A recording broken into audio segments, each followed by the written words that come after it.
Hola, hoy voy a hablar sobre el libro Donde los ángeles no duermen de María Teresa Colominas.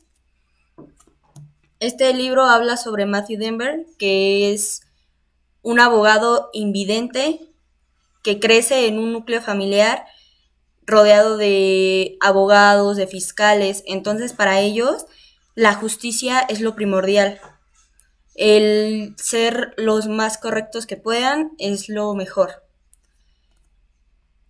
Un día, su hermana Linda le dijo que si podía cuidar a su sobrina, que ellos iban a ir a una reunión y que no se la podían llevar y la niñera no había podido ir a cuidarla. Él obviamente no se negó porque adoraba a su sobrina y fue a cuidarla. Cuando era la hora de dormir, él alcanzó a escuchar que Linda, su sobrina, estaba viendo cosas que no eran aptas para su edad. Entonces, él le dijo que apagara la tele y que se fuera a dormir. La niña le dijo que se lo iba a pagar porque ella podía ver la tele a la hora que ella quisiera. Entonces, al día siguiente, cuando Matthew llega a la oficina, llega el papá de Linda y lo empieza a masacrar a golpes y le dice que cómo se ha atrevido a ponerle una mano encima a su hija. Él, sacado de sí, queda inconsciente. Cuando despierta, ve a su padre y le pregunta qué ha pasado, porque lo tienen esposado. Entonces, su papá le dijo que cómo se había atrevido a tocar a su nieta, que era un depravado y que se lo iba a hacer pagar. Su papá es abogado, su hermano es fiscal. Cuando llega el juicio, su hermano Dan se encarga de hacerlo pagar y lo condena a 10 años en la cárcel más dura del estado. Cuando llega a la cárcel, lo maltratan, le pegan, abusan sexualmente de él y posteriormente inyectan en él, a la fuerza, heroína.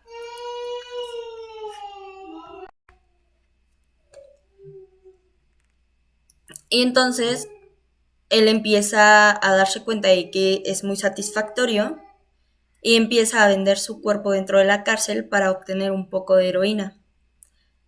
Se vuelve adicto.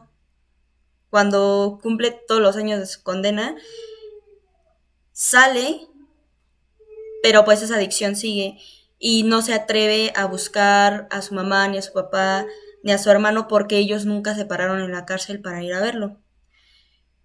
Entonces está en cuestión de calle. En el libro, a los que venden su cuerpo, siendo cuestión hombre, les llaman culeros. Entonces él se convirtió en un culero. Empezó, vuelvo a repetir, a vender su cuerpo y el poco dinero que llegaba a ganar lo gastaba tanto en heroína como en bourbon, o sea, whisky. No comía, estaba en situación de calle. Entonces conoció a John, que lo contrató para sus servicios. Cuando llega a su casa, John le dice que con él no va a hacer nada, que esa no es su intención, que él va a platicar con él. Y Matthew le dice que aún así va a tener que pagar la tarifa acordada. John le dice que no hay ningún problema, le paga y empiezan a platicar. Después de eso, él conoce a una chica llamada Diana. Entonces, igual ella en cuestión de prostitución, cosas así, salen, empiezan a vivir juntos, él se va a vivir con ella y la embaraza.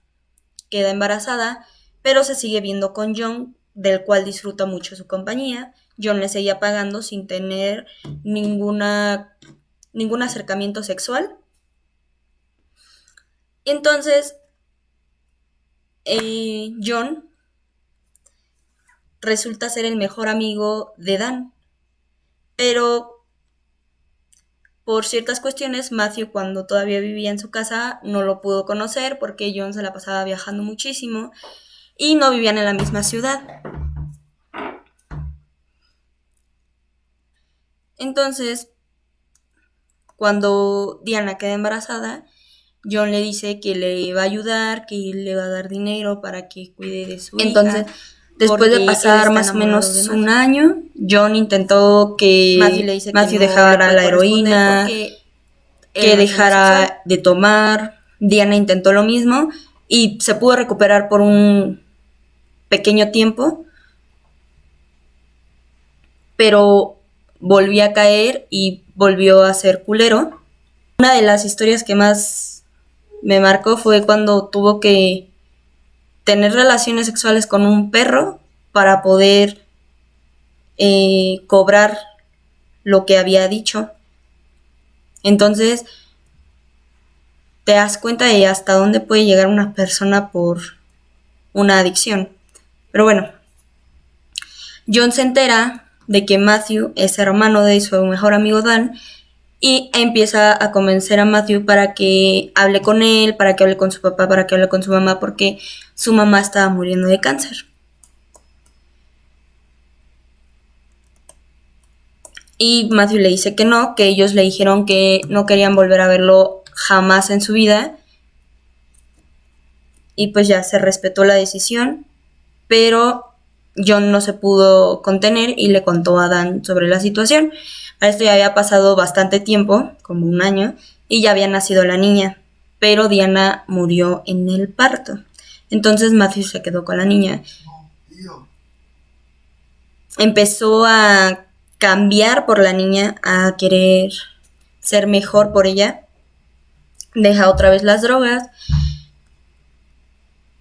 Y entonces aparece un asesino de culeros que mata a todos los que prostituyen su cuerpo para obtener dinero, pero solo hombres. Entonces, cuando su hermano Dan, que es el encargado de ese caso, se entera que su hermano es un culero, lo manda a llamar. Matthew va y Dan le dice que tiene que hacer ese trabajo encubierto o si no le quita a su hija, que le va a mandar a los de servicio infantil y va a lograr quitársela. Entonces, Matthew, por el temor de que su hermano fuera capaz de quitársela, hizo lo que pidió. Y cuando estaba en la situación con el asesino, cuando lo encontraron, estuvo a punto de matarlo y su hermano no actuaba, así que John dio la orden de que entraran por él para que no llegara un asesinato.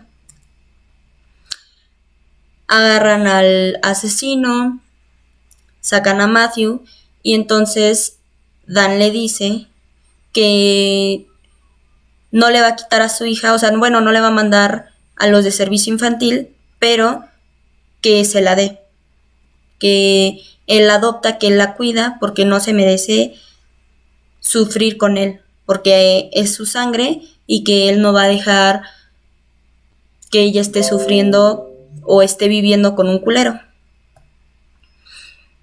Y pues lo obligó a firmar, le tomó la mano, lo obligó a firmar. Entonces Dan se lleva a la niña y Matthew vuelve a recaer. Y es cuando ya llega a lo peor. Ya no es adicto a la heroína, pero sigue tomando 2 botellas de bourbon al día y sin nada que comer. Entonces llegó un crudo invierno en San Francisco y él llama a su papá y le dice que es Matthew, que está en San Francisco y que lo ve en la iglesia.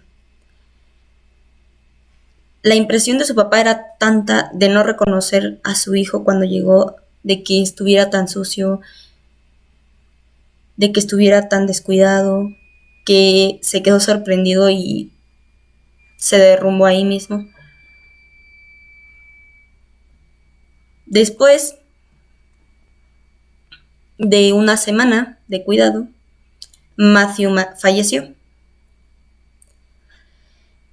2 años antes de que falleciera Matthew, Linda murió en un accidente automovilístico y su mamá revisó sus cosas, estaba revisando su laptop y entonces se encuentra con una carpeta que decía diario.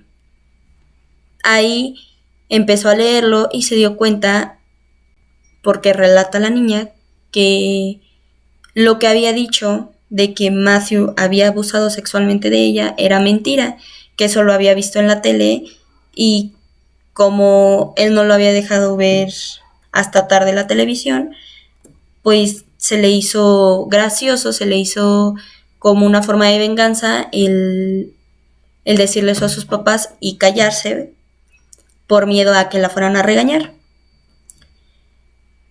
Al final Dan va a la tumba de su hermano junto con su hija y le dice que él fue un gran hombre, que él nunca falló, que él fue un gran hijo, un gran hermano, una gran persona y ya.